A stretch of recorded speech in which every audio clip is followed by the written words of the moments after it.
Oke. SK terbaru terbit.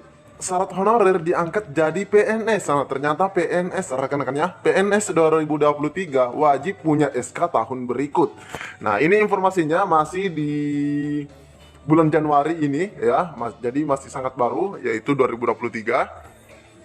Oke, kita cek bersama-sama. Pegawai honorer pemerintah harus memenuhi sejumlah persyaratan sebelum mereka bisa menjadi pegawai negeri sipil atau PNS. Tidak akan ada lagi pegawai honorer setelah tahun 2023. Nah, benar rekan-rekannya, karena itu informasinya tanggal 28 November itu sudah mulai dihapuskan. Dan honorer bahkan tidak akan direkrut lagi.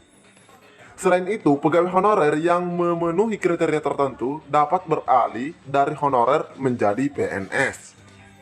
Pegawai honorer tidak akan ada lagi karena pemerintah telah berjanji untuk mengangkat mereka sebagai PNS mulai tahun 2023. Tenaga honorer, PTT atau pegawai tidak tetap, tenaga kontrak, pegawai tetap non-PNS akan memiliki SK seketika mereka akhirnya diangkat menjadi PNS.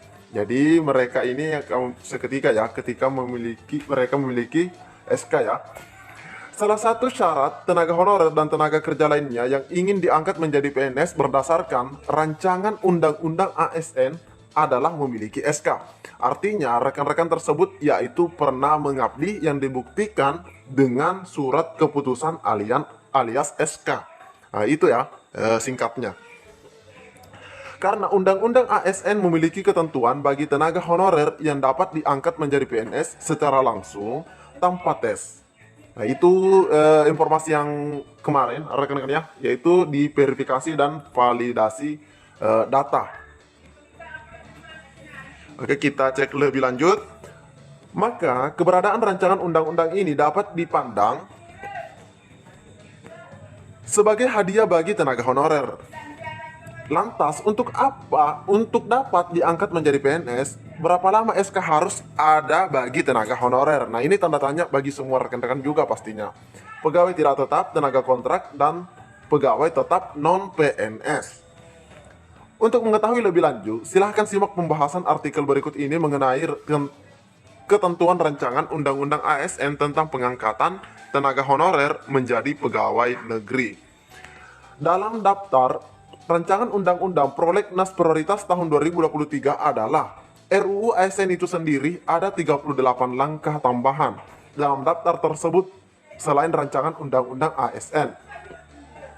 Rancangan Undang-Undang ASN merupakan penyempurnaan. Nah, ini benar sekali, penyempurnaan dan modifikasi dari Undang-Undang Nomor 5 Tahun 2014 yang berkaitan dengan aparatur sipil negara. Pastinya rekan-rekan itu sudah membaca ya RUU-nya. Dalam RUU tersebut merinci persyaratan bagi tenaga honorer untuk menjadi CPNS, terutama mereka yang telah bekerja paling lama untuk organisasi pemerintah.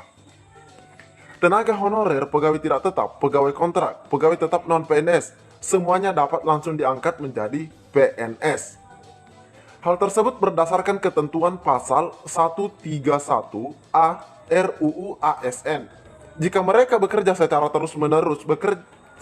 terus-menerus dalam artian bekerja dengan akumulasi waktu paling singkat. Ini paling singkat 3 tahun sejak dikeluarkan surat keputusan atau SK sampai dengan tanggal 15 Januari 2014. Nah, ini ya. Jadi 3 tahun secara keseluruhan atau secara akumulasi rekan-rekan ya.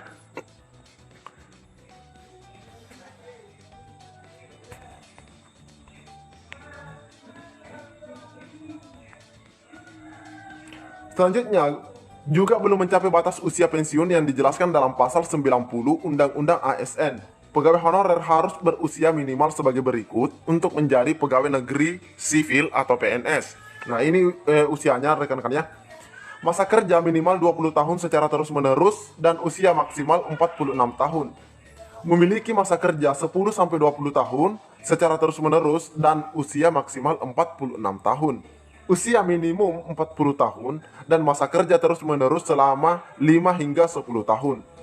Memiliki masa kerja 1-5 tahun secara terus-menerus dan usia maksimal 35 tahun. Artinya, untuk rekan-rekan yang berusia 35 tahun, usianya 35 tahun, itu masa kerjanya dihitung 1 sampai 5 tahun. 1 sampai 5 tahun. Jika usianya sekarang misalnya 40 tahun, berarti perhitungan masa kerjanya itu 5 sampai 10 tahun bekerja. Nah, karena kita tahu untuk CPNS sendiri kan kalau pendaftaran secara umum biasanya itu 35 tahun maksimal.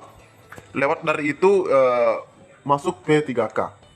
Tenaga honorer, tenaga kontrak, pegawai tidak tetap, pegawai tetap non-PNS semuanya diangkat melalui seleksi administrasi yang berupa verifikasi dan validasi data SK pengangkatan atau data honorer itu. Nah, ini juga disampaikan oleh Menpan RB di Facebook beliau ya, di media sosial beliau, bahkan di website resminya.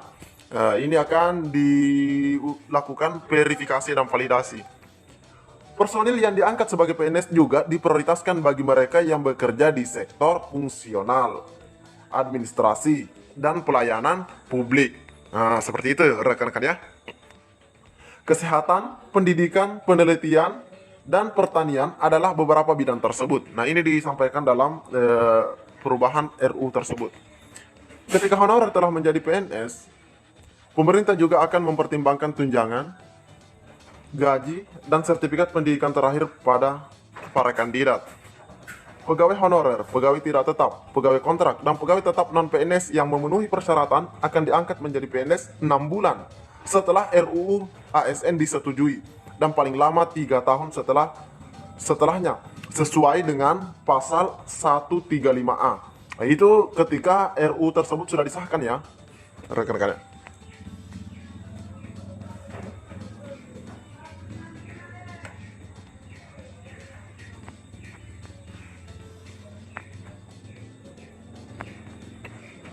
Pemerintah pusat akan langsung menangani prosedur pengangkatan tersebut.